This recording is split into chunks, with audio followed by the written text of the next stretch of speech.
Residents living on the banks of the Vaal River in Orkney near Klerksdorp in northwest. They've decided to brave the torrential rains and evacuate their homes. Now, this is a fifth sluice gate of the Vaal Dam that was opened to manage rapidly increasing water levels due to heavy rainfall. Others have decided to remain behind for now and say they will vacate if needs be. It's still raining with more rain forecast for the week, but Thabiso Moss is there and you can see from the pictures there, it's a muddy road. It's very, very wet over there with forecasts of more rain. But talk to us, Thabiso. So we're saying some people have moved, others are staying. Give us an update on that situation. Good morning, Julian, and our viewers at home. And we are also monitoring the roads in the province due to this torrential rains. We have seen some of the roads being closed and damage in some of the roads in the province. But we'll, in a moment, introduce our guest here from he's the Director for Traffic Management in the province, Paul Stone. He'll join me in a moment. So I just want to show our viewers at home the impact of this heavy rains in the province. We are stationed at N18 just outside Mahikeng as you head into Vryburg. We are just more than 30 kilometers outside the northwest capital, Mahikeng. So this is N18, which links Mahikeng and Vryburg. So you can see the impact, the damage that has been caused by these rains just next to this road. This is the very same road that was eroded a few years ago after very heavy rains in this province. So let me bring on to this conversation our guest just to talk to us about the impact of these rains as far as roads are concerned in the province, as we know that some of the roads are being closed. As you can also see that there are traffic officials here who are controlling traffic to make sure that everyone who's using this road is safe. Thank you very much for joining us in the Paul Stone this morning. Just talk to us about where are we in terms of this torrential rains, how many roads are being affected in the province. Good morning, and thank you also, and good morning to all your viewers. Yeah, we pray for God for rain, and we've got it now. So unfortunately, we need to manage the rains as far as human, possibly the waters now. We have a few roads in our province that are completely closed.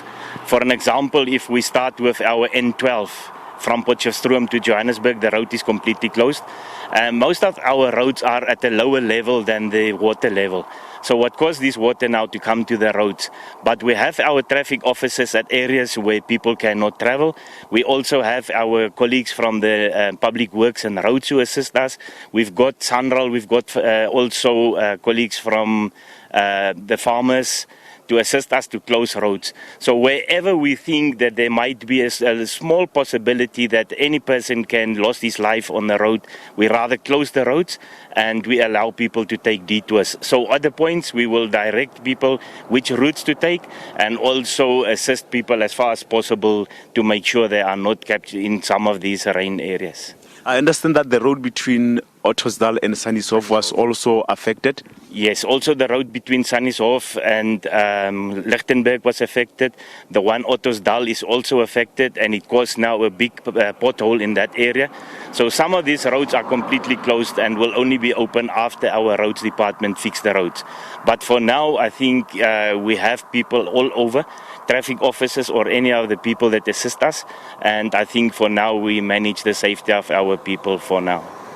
Thank you very much. That's Paul Stone, from the Director for Traffic Management from the Department of Community Safety and Transport Management here in the province, talking to us about some of the roads that have been closed due to heavy rains that we have experienced over the past few days in this province. So what I can tell you about this road, N18, it was flooded yesterday. As you can see that there are more traffic officers here controlling the traffic and making sure that everyone who's using this road is safe. So, and we understand that also in some areas, some bridges have collapsed and some of the roads are, damaged in some areas in the province. And we'll visit one of those areas in the next few minutes just to get a sense of the impact of this rain across the province. And with that, is back to you in studio, Lian.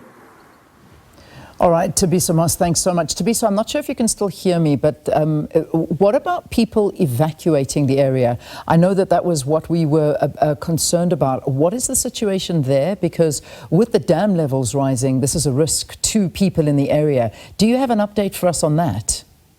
My colleagues were on that story yesterday in Orkney, just next to Vaal Dam. They were doing that story about people who are, some of them don't want to be evacuated. They just want to stay put there. My colleagues Sintleli and Zeblon Maine were on that story. So today we are just monitoring what is happening as far as the roads in the province are concerned and some of the infrastructure like your bridges. All right. Okay. We'll, I'm sure, no doubt, get more on that story. Thanks to Thabiso Moss talking to us about the roads and the issues from the immense flooding out in that province.